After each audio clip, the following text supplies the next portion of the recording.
Once upon a time, across the pond in jolly old England, there was a butler named Nigel who, ever since he was a boy, dreamed of being a cowboy in the American West. Every day, as he tended to his duties as butler to the Earl of Worcestershire, his mind was set to wandering across the Atlantic to America and the Great Plains of the West, to a ranch in Montana where he busted broncs, roping calves, and herding cattle with those splendiferous big snowy mountains as the backdrop to his adventures in the old American West. But there were bigger things than an ocean and them big snowy mountains that stood in the way of Nigel and his dream of being a cowboy. His parents, his father especially, never cottoned to the idea of him leaving a dignified career in service to chase after his dream of being a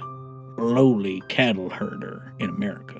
And him even suggesting to them that he was seriously considering it was bound to raise a big ruckus.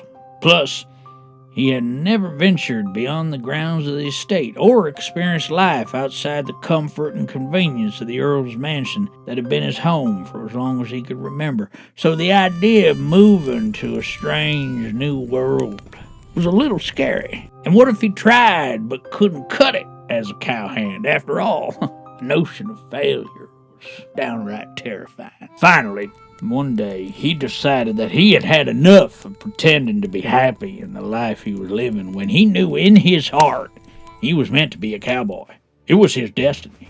The West had been calling him, and he must answer. It was time to stand up to his parents, face up to them fears, and step out in faith to pursue his dream no matter what. He had to try. And with that, he resigned his post as butler to the Earl, packed up his belongings and life savings, and said goodbye to his mom and dad, and set out on this great adventure.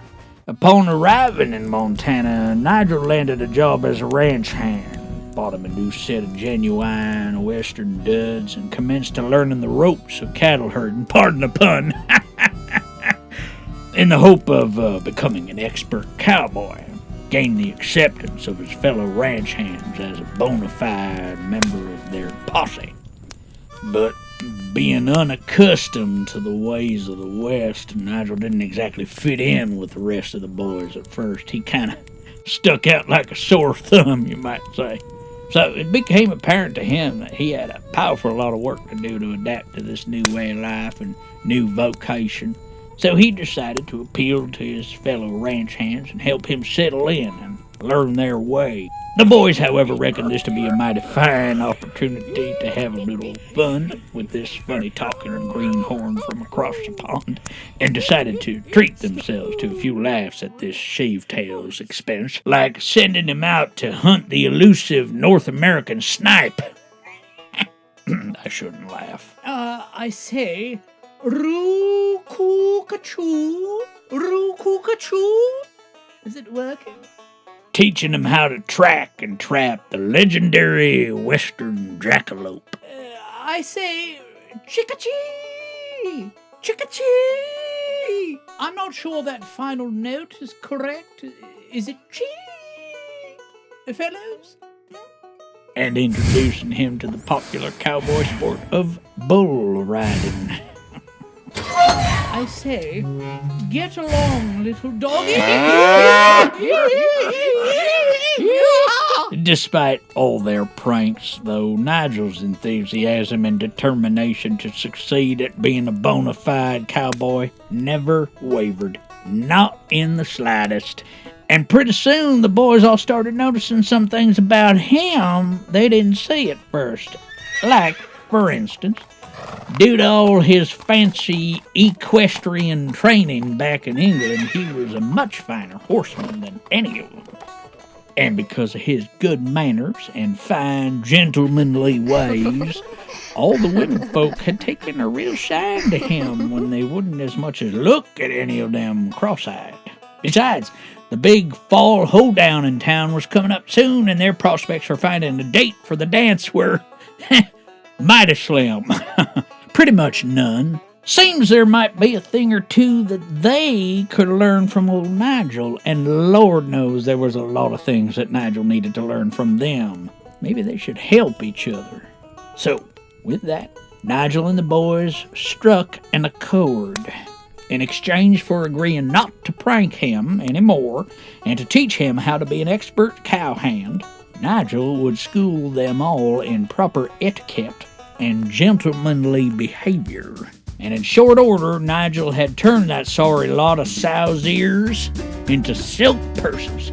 Fine young gentlemen that the women folks started to take notice of. They were even able to find dates for the dance, while Nigel, with their help, became an expert in roping, wrangling, and all-around ranch handling. Yes, sir, a bona fide American cowboy, just like he'd always dreamed. From then on, Nigel came to be known far and wide as one of the best ranch hands in the West, and a mighty fine fellow, someone that you could ride the river with. Well, there you have it, friends. That's the ballad of Nigel the English Cowboy. So, the moral of Nigel's story here is to follow your dreams, no matter how daunting a task they may seem. They might look awful far away, but that don't mean they're out of reach. Just because something is hard don't mean it's impossible. It's only impossible if you never try. In fact, it's guaranteed not to happen if you never try. We are all given special talents, those gifts that give birth to our dreams and set our hearts on fire to follow them. Maybe if we can learn how to see that spark inside of one another, we can help push each other toward them, and together we can reach them.